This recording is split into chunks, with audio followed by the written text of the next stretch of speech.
అంటే ఆ, రక్షించబడ్డం మాత్రమే కాకుండా మరి దేవుని సేవ కొరకు పిలువబడి దేవుని సేవ కొరకు ప్రత్యేకించబడి ఆ గుణదల్లో బైబిల్ ట్రైనింగ్ అయినటువంటి మన మాథ్యూస్ యొక్క మంచి ఫ్రెండ్ అనమాట. మాథ్యూస్ ఈయన చాలా మంచి ఫ్రెండ్స్. స్తోత్ర. అందుకే రాత్రి వచ్చినా మా దగ్గర ఉండలేదు మోహన్. మా ఇల్లు నచ్చలేదు మోహన్ గారికి. మా ఇల్లు, మా కాఫీ, మా టీ, మా భోజనం నచ్చలేదు. మాథ్యూ దగ్గరికి వెళ్ళిపోయాడు. సరదాగా అంటున్నానండి, వీళ్ళిద్దరు చాలా మంచి స్నేహితులు అనమాట. కాబట్టి ఆ, ఈ ఈ ఈ రాత్రి హోలీ ప్రేయర్లో మన మధ్యలో ఉండడం చాలా సంతోషం. కాబట్టి ఆయన క్లుప్త సాక్ష్యమే కావచ్చు, లేకపోతే గ్రీటింగ్సే కావచ్చు, ఒక 10 నిమిషాలు చెప్పిన తర్వాత ఎబెనెజర్ గారు కూడా, డాక్టర్ ఎబెనెజర్ గారు, స్తోత్రం, నాకు కూడా కొంచెం డాక్టరేట్ ఇప్పించండి అయ్య బాబు. ఓకే. ఆ ఆ తర్వాత పాస్టర్ రాజు గారు దేవుని యొక్క వాక్యం మనకి అందిస్తారు. రా బాబు.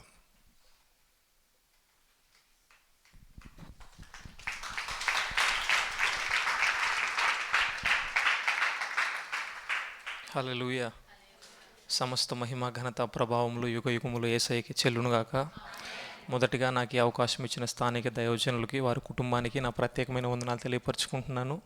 అదేవిధంగా వేదిక మీద ఉన్నటువంటి దైవ సేవలకు కూడా నా ప్రత్యేకమైన వందనాలు తెలియపరచుకుంటున్నాను. మరి దేవుడిచ్చిన మహాకృపను బట్టి ఇటు రీతిగా ఈ రాత్రికాల సమయంలో మీ అందరిని కూడా చూడడానికి దేవుడు నాకు ఎంతగానో అవకాశం ఇచ్చాడు. చేరి వచ్చిన మీ అందరికీ కూడా మన ప్రభువును రక్షకుడైన యేసుక్రీస్తు వారి పరిశుద్ధ నామంలో వందనాలండి. నా పేరు మోహన్ కుమార్. నేను మాథ్యూస్ కలిసి గుణదల బైబిల్ కాలేజీలో కలిసి 2 సంవత్సరాలు చదువుకున్నాం. మరి దేవుడు చూపిన ప్రేమను బట్టి మేమిద్దరం కూడా చాలా ఆత్మీయంగా కలిసి ఎదుగుతూ ప్రభు సేవల ముందు కొనసాగాలని ఆశపడుతూ ఉన్నాం. అయితే ఈ రాత్రికాల సమయంలో నేను క్లుప్తంగా నా సాక్ష్యాన్ని చెప్పాలని ఆశపడుతూ ఉన్నాను. నేను బంజారా అనే బ్యాక్గ్రౌండ్ నుంచి వచ్చాను. మా తండ్రి గారి పేరు తావురియా నాయక్, మా తల్లి గారి పేరు మార్తమ్మ. మాది నేటివ్ ప్లేస్ వచ్చేసరికి ఖమ్మం జిల్లా నాయకన్గూడెం భగత్వీడు తండ. ఆ గ్రామంలో ఆ చుట్టుపక్కల ఏంటంటే ఎక్కడ చూసినా కానీ చేతబడి శక్తులు. ఎవరిని కదిలించినా సరే, ఏ ఇంట్లో చూసినా సరే, ప్రతి ఒక్కరు కూడా చేతబడి శక్తుల చేత ఎప్పుడు ఎవరికి ఏ హాని తలపెడదామా అని చూసే ఉన్న పరిస్థితులు అన్నమాట. అటువంటి పరిస్థితుల్లో మా తల్లిగారికి మా తండ్రి గారికి వివాహం జరిగింది. అయితే 2 కుమారులు పుట్టడం జరిగింది. ఆ 2 కూడా ఈ యొక్క చీకటి శక్తులు ప్రయోగించి వారి 2 కూడా చంపేయడం జరిగింది. ఆ తర్వాత మరలా మా తల్లిగారికి 2 ఆడపిల్లలు పుట్టారు. అయితే అప్పుడు మొదలైంది మా కుటుంబంలో సమస్య. మా నాయనమ్మ గారు ఏం చేస్తుందంటే, నీకు మగపిల్లలు పుట్టి చనిపోయారు, మరలా గనక నీకు 3వ కాన్పు కూడా ఆడపిల్ల పుడితే నేను నా కొడుకు ఇంకో పెళ్లి చేస్తా అని మా అమ్మగారికి చెప్పినప్పుడు, మా అమ్మగారు చర్చికి వెళ్ళేది, నామకార్థమైన భక్తి. అయితే మా ఇంటి పక్కన ఉన్న పెద్దమ్మ, ఆమె పెంతెకొస్తు అనుభవం కలిగిన ఆమె చెప్పేది, నువ్వు దేవుడిని నమ్ముకో, సంపూర్ణంగా నిన్ను నువ్వు సమర్పించుకోనంటే, మా అమ్మ అనేది యేసుప్రభు నమ్ముకుంటే బొట్లు పెట్టుకోకూడదు, గాజులు వేసుకోకూడదు, పూలు పెట్టుకోకూడదు, నేను రాను, నేను మీ దేవుడిని నమ్ముకోనని తృణీకరించింది. అటువంటి పరిస్థితిలో మళ్ళీ మా అమ్మ కన్సీవ్ అయినప్పుడు నేను గర్భంలో పడటం జరిగింది. ఊర్లో ఉన్న ప్రజలందరూ కూడా మా అమ్మని ఎంతగానో హేళన చేస్తూ ఉన్నారు. మరలా నీ కుమార్తె పుడుతుంది, మరలా నీ కుమార్తె పుడుతుంది, నువ్వు ఎక్కడ ఉండవు, నిన్ను మీ ఆయన వదిలేస్తాడని చెప్తున్నప్పుడు మా అమ్మకి ఒకటే గుర్తొచ్చింది, మా పెద్దమ్మ చెప్పిన మాట. యేసుప్రభు నమ్ముకుంటే ఒక్కసారి ఆయన్ని నేను జ్ఞాపకం చేసుకోమని అడిగితే, దేవుడు నన్ను జ్ఞాపకం చేసుకుంటే నా పరిస్థితి మారిపోద్ది కదా, నా కుమారుడిని ఇస్తాడు కదా అని అంతవరకు ఈ దేవుడిని నేను పూజించను, ఈ దేవుడిని నేను ఆరాధించను, నామకార్థంగా ఉన్న మా అమ్మ బొట్టు గాజులు తీసేసి మందిరానికి వెళ్ళడం ప్రారంభించింది. హల్లెలూయా. అయితే దినాలు గడుస్తూ ఉన్నాయి. డెలివరీ టైం దగ్గరకు వచ్చేసరికి బాగా వీక్ అయిపోయింది, బ్లీడింగ్ అవుతూ ఉంది. మా తల్లి ఒకటే కోరుకుంది, ప్రభువా నన్ను జ్ఞాపకం చేసుకో, నీవు నిజమైన దేవుడు వంట, నీవు కానీ నాకు ఒక కుమారుని అనుగ్రహిస్తే ఆ కుమారుణ్ణి సంపూర్తిగా నీ సేవకు నేను సమర్పించుకుంటానయ్యా అని మా తల్లిగారు దేవుడికి నన్ను సమర్పణ చేసుకున్న తర్వాత నేను పుట్టడం జరిగింది. హల్లెలూయా. అయితే నేను పుట్టడంతోనే నా కామెర్లై నేను చనిపోవాలి. ఈ విషయం చిన్ననాటి నుంచి మా అమ్మ నాకు ఎప్పుడు కూడా నన్ను పెంచినప్పుడు చెప్పలేదు. నువ్వు ఇట్లా పుట్టినప్పుడు నీ కామెర్లైనరా, నువ్వు చనిపోయేవాడివి అంటే. నేను పుట్టడం దేవుడి చిత్తంలో ఉంది, కానీ అపవాది నన్ను ఈ లోకానికి రాకుండా ఎన్నో విధమైన అనారోగ్య బాధల చేత నన్ను తల్లి గర్భంలోనే చంపేయాలని చూశాడు. కానీ దేవుడు తన కృప కలిగిన హస్తాల్లో నన్ను భద్రపరిచి ఇటు రీతిగా ఈరోజు మీ ముందున్నట్టు సజీవుడిగా ఉంచాడు. హల్లెలూయా. అయితే ఈ రాత్రికాల సమయంలో నేను చెప్పాలనుకున్నది ఏంటంటే, మనం ఆరాధించే దేవుడు జ్ఞాపకం చేసుకునే దేవుడు. ఎందుకు చెప్తున్నానంటే, నా జీవితంలో చూసుకుంటే నేను పుట్టాను, పెరుగుతూ ఉన్నాను, చిన్ననాటి నుంచే మందిరానికి వెళతా ఉన్నాను.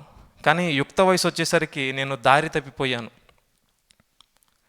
మందిరానికి వెళ్తాను, భయం ఉంది కానీ భక్తి లేదు. అటువంటి పరిస్థితిలో నేను లోకానుసారంగా జీవిస్తూ చర్చికి వెళ్తాను. చర్చ్ అయితే మాన్ను, చర్చిలో ఉన్నంతసేపు దేవుణ్ణి ఆరాధిస్తాను, దేవుణ్ణి మహింపరుస్తాను. కానీ ఎప్పుడైతే చర్చి నుంచి బయటికి వెళ్ళిపోయానో ఇంకా నాకు ఇష్టానుసారమైన జీవితం అన్నమాట. నాకు చెప్పేవాళ్ళు ఎవరు లేరు. స్నేహితులతో కలిసి తిరగటాలు అట్లా చేస్తూ ఉన్న సమయంలో నాకు నేను తెలియకుండా విపరీతంగా డిప్రెషన్లోనికి వెళ్ళిపోయాను. ఈ లోకాశలోకి, ఈ లోక తలంపుల్లో కొట్టుమిట్టాడుతూ ఉన్నాను అనమాట. ఇంకా ఒకానొక రోజు నాకు అనిపించింది, నా జీవితం ఎందుకు, ఇంకా నేను బ్రతకను. ఎందుకనంటే నా చుట్టూ ఉన్న పరిస్థితులు ఆ విధంగా నన్ను స్క్వీజ్ చేసేసినాయి, పిసికేసినాయి అనమాట. ఇంకా నేను బ్రతకలేను, నా వల్ల కాదు అనుకున్న పరిస్థితిలో ఒకరోజు నేను దేవుడి దగ్గర ఇదే విధంగా ప్రార్థన చేయడం ప్రారంభించాను. దేవా, నన్ను జ్ఞాపకం చేసుకో. ఎందుకంటే నేనున్న పరిస్థితి ఇట్లాంటిది కాదు. కీర్తనకారుడు 136వ కీర్తన 23వ వచనంలో అంటాడు, మనము దీన దశలో ఉన్నప్పుడు ఆయన మనలను జ్ఞాపకము చేసుకొనెను. హల్లెలూయా. ఎప్పుడండి? దీన దశలో ఉన్నప్పుడు ఆయన మనల్ని జ్ఞాపకం చేసుకుంటాడు. సాధారణంగా మనం ఈ లోకంలో చూస్తే మనుషులు మనల్ని ఎప్పుడు జ్ఞాపకం చేసుకుంటారు? మన దగ్గర ధనం ఉన్నప్పుడు కానీ, లేదా మనకి ఏదైనా పదవి, పలుకుబడి, బ్యాక్గ్రౌండ్ బాగున్నప్పుడు మనుషులు మనల్ని జ్ఞాపకం చేసుకుంటూ ఉంటారు. మనకేదైనా దేంట్లో అయినా లాస్ అయిపోయాం, లేదా ఇంకా మనకి వేరే మార్గం ఏది లేదు అనుకున్నప్పుడు మనల్ని ఎవరైనా జ్ఞాపకం చేసుకోవడానికి వస్తారా? కనీసం పలకరించడానికి కూడా రారు. అదే అన్నీ ఉన్న సమయంలో అందరూ మన దగ్గరికి వస్తారు. నా సిచ్యువేషన్ కూడా అదే విధంగా అయిపోయింది. అయితే నేను దేవుడిని ఒకటే అడుగుతున్నా, ప్రభువా, నన్ను జ్ఞాపకం చేసుకో, నన్ను జ్ఞాపకం చేసుకో. నేను దీన దశలో ఉన్నాను కదా. ఎందుకంటే యవనస్తుడును, యవనేచ్ఛల్లో నేను ఈ లోకంలో విలాసవంతంగా తిరుగుతూ ఉన్నాను. ఇంకా నా సిచ్యువేషన్ చూసి మా పాస్టర్ గారు అన్నారు, నువ్వు ఇంకా చర్చిలో వద్దు, నువ్వు వెళ్ళిపోరా అన్నారు. ఎందుకంటే నేను చర్చికి వస్తున్నాను కానీ భయం ఉంది, భక్తి లేని పరిస్థితి. ఆ రాత్రి నేను దేవుడిని అడిగాను, ప్రభువా, నన్ను జ్ఞాపకం చేసుకో, నన్ను జ్ఞాపకం చేసుకో అని నేను దేవుడిని అడిగినప్పుడు దేవుడు నన్ను జ్ఞాపకం చేసుకున్నాడు. నాకున్న ప్రతి ఒక్క బాధ నుంచి, భయము నుంచి, నాకున్న ప్రతి ఒక్క వ్యసనం నుంచి దేవుడు నన్ను విడిపించి ఈరోజు ఇటు రీతిగా తన సాక్షిగా నన్ను వాడుకుంటున్నాడు. హల్లెలూయా. కాబట్టి నేను ఈ రాత్రికాల సమయంలో మీకు చెప్తున్న విషయం ఏంటంటే, మీరు ఎటువంటి పరిస్థితుల్లో ఇక్కడికి వచ్చారో నాకైతే తెలియదు. ఈ సంపూర్ణ రాత్రి ప్రార్థనలో మీరు జయించలేనిది ఏదైనా ఉందంటే అది దేవుని పాదాల చెంత పెట్టండి. దేవా, నన్ను జ్ఞాపకం చేసుకో. మనం బైబిల్లో చూసినట్లయితే చాలామంది దేవునికి ప్రార్థన చేశారు. హన్నా ప్రార్థన చేసింది, దేవుడు జ్ఞాపకం చేసుకున్నాడు. దావీదు ప్రార్థన చేశాడు, దేవుడు జ్ఞాపకం చేసుకున్నాడు. సొలొమోను ప్రార్థన చేశాడు, దేవుడు జ్ఞాపకం చేసుకున్నాడు. యోనా ప్రార్థన చేశాడు, దేవుడు జ్ఞాపకం చేసుకున్నాడు. ప్రతి ఒక్క ప్రార్థన కూడా దేవుడు జ్ఞాపకం చేసుకున్నాడు. ఎటువంటి పరిస్థితిలో వారు దీన దశలో ఉన్నప్పుడు. ఈరోజు మీరు ఎటువంటి దీన దశలో ఈ యొక్క మందిరానికి చేరి వచ్చారు నాకైతే తెలియదు. కానీ దేవుని సన్నిధిలో మనం ఈ రాత్రికాల సంపూర్ణ రాత్రి ప్రార్థనలో, ప్రభువా, నన్ను జ్ఞాపకం చేసుకో. ఇందాకల పాస్టర్ గారు చాలా చక్కగా చెప్పారు, ప్రార్థన మనం ఏ విధంగా చేయాలి, ప్రార్థన వీరుల్లాగా అని. అటువంటి ప్రార్థనలో మనం ఎదగాలంటే మనం మోకాళ్ళు వేసినప్పుడు మనం ఎప్పుడు మోకరిస్తామండి? అంటే ఏదైనా ఒక వ్యక్తి దగ్గర మనం సరెండర్ అయిపోతున్నాం. సరెండర్ అయ్యే సమయంలో మనం మోకరించి ఇంకా నా వల్ల కాదు, నేను చేతులు ఎత్తేస్తున్నాను, లొంగిపోతున్నామంటూ మనం దేవుని సన్నిధిలో లొంగిపోయి, ప్రభువా, నన్ను జ్ఞాపకం చేసుకో అని మనం దేవుడిని అడిగితే దేవుడు మనల్ని జ్ఞాపకం చేసుకొని మన ప్రతి ఒక్క పరిస్థితి నుంచి మనల్ని విడిపిస్తాడు. హల్లెలూయా. సంవత్సరాలు గడుస్తూనే ఉన్నాయి కానీ మన జీవితంలో ఎటువంటి ఒదుగు బొదుగు లేని జీవితాలు అంటారు కదా, అట్లాగా ఉండడానికి ఏమాత్రం కూడా దేవుడు ఇష్టపడట్లేదు. ఎందుకనంటే ఈ సంవత్సరం మీ క్యాలెండర్ మీరు అందరు చూసారా? దేవుడు ఈ సంవత్సరం అంతా కూడా అభివృద్ధులతో నింపాలని ఆశపడతా ఉన్నాడు. క్షేమాభివృద్ధి, ఫలాభివృద్ధి, బలాభివృద్ధి, సంతానాభివృద్ధి, కార్యాభివృద్ధి, ఇవన్నీ దేవుడు మనకి దయచేయాలని ఆశపడతా ఉన్నాడు. కాబట్టి దేవుని సన్నిధిలో ప్రభు నన్ను జ్ఞాపకం చేసుకో, ఈ సంవత్సరం ఇటు రీతిగా వాగ్దానాలు ఇచ్చావు కదా, ఈ వాగ్దానాలన్నీ నా జీవితంలో నెరవేరాలని మనందరం కూడా ప్రార్థన చేయవలసిన వారమై ఉన్నాం. అయితే పోయిన సంవత్సరం 2024లో నేను ఇటార్సీ బైబిల్ కాలేజీకి వెళ్ళినప్పుడు ఒక 4 నెలల కాలేజీలో ఉన్నాను. 4వ నెలలో నాకు విపరీతమైన మోకాలు నొప్పి వచ్చేసింది. ఆ మోకాలు నొప్పి వచ్చేసినప్పుడు నేను నడవలేకపోయాను, కూర్చోలేకపోయాను, నా పని నేను చేసుకోలేకపోయాను. అటువంటి పరిస్థితుల్లో మా యొక్క అకాడమిక్ డీన్ గారు చూసి, బాబు నువ్వు చేయలేకపోతున్నావు కదా, నిన్ను చూస్తుంటే నాకే చాలా బాధ కలుగుతుంది, ఇంటికి వెళ్ళిపోయి నువ్వు తగ్గిన తర్వాత రా అని సెమిస్టర్ అవ్వగానే నన్ను ఇంటికి పంపించేశారు. నేను వచ్చి 2.5 నెలలు ఇంటి దగ్గర ఉన్నాను. ఈ 2.5 నెలలు కూడా నేను ఒకటే ప్రార్థన చేస్తున్నాను, ప్రభువా నీవు నన్ను పిలుచుకున్నావు, నీవు నన్ను ఏర్పరచుకున్నావు. ఈ బలహీనత ఎందుకు వచ్చిందో నాకైతే తెలీదు, కానీ నీవు జ్ఞాపకం చేసుకుంటే నేను బలం పొందుకోగలను. హల్లెలూయా. నీవు నన్ను జ్ఞాపకం చేసుకుంటే నేను శక్తి పొందుకోగలను. నేను ప్రార్థన చేసుకుంటా ఉన్నాను. 2-3 సార్లు హాస్పిటల్కి తిరిగాను. ఎక్స్రే తీశారు, ఏం లేదన్నారు. అయితే తెలిసిన ఒక సహోదరి పలానా హాస్పిటల్కి వెళ్ళండి, డాక్టర్ మంచిగా చూస్తారని చెప్పినప్పుడు ఆ డాక్టర్ దగ్గరికి వెళ్ళి కన్సల్ట్ అయినప్పుడు ఆయన ఎంఆర్ఐ స్కాన్ తీపించండి అని చెప్పారు. ఆ ఎంఆర్ఐ స్కాన్లో వచ్చిన రిపోర్ట్ ఏంటంటే, మోకాల్లో ఇట్లా మనకి మోకాలు పైకి లేపేటప్పుడు కింద ఒక బోన్ పైన ఒక బోన్ ఉంటుంది కదా, ఆ 2 బోన్స్ మధ్యలో మినిస్కస్ అనే ఒక పొర ఉంటుంది, స్ప్రింగ్ యాక్షన్ లాగా పనిచేస్తూ ఉంటుంది మనకి. ఆ పొర అనేది చినిగిపోయిందన్నారు. అది క్యూర్ అవ్వాలంటే దగ్గర దగ్గర 6 నుంచి 8 నెలల సమయం పడుతుందని అన్నారు. నాకు బాధ అనిపించింది. 6 నుంచి 8 నెలలు అంటే మరలా నా జీవితం కొంచెం వెనక్కి వెళ్ళిపోద్ది, నా స్నేహితులందరూ ముందుకు వెళ్ళిపోతారు, నేనే వెనకాగిపోతాను కదా ప్రభువా. నేను ప్రార్థన చేయడం ప్రారంభించాను.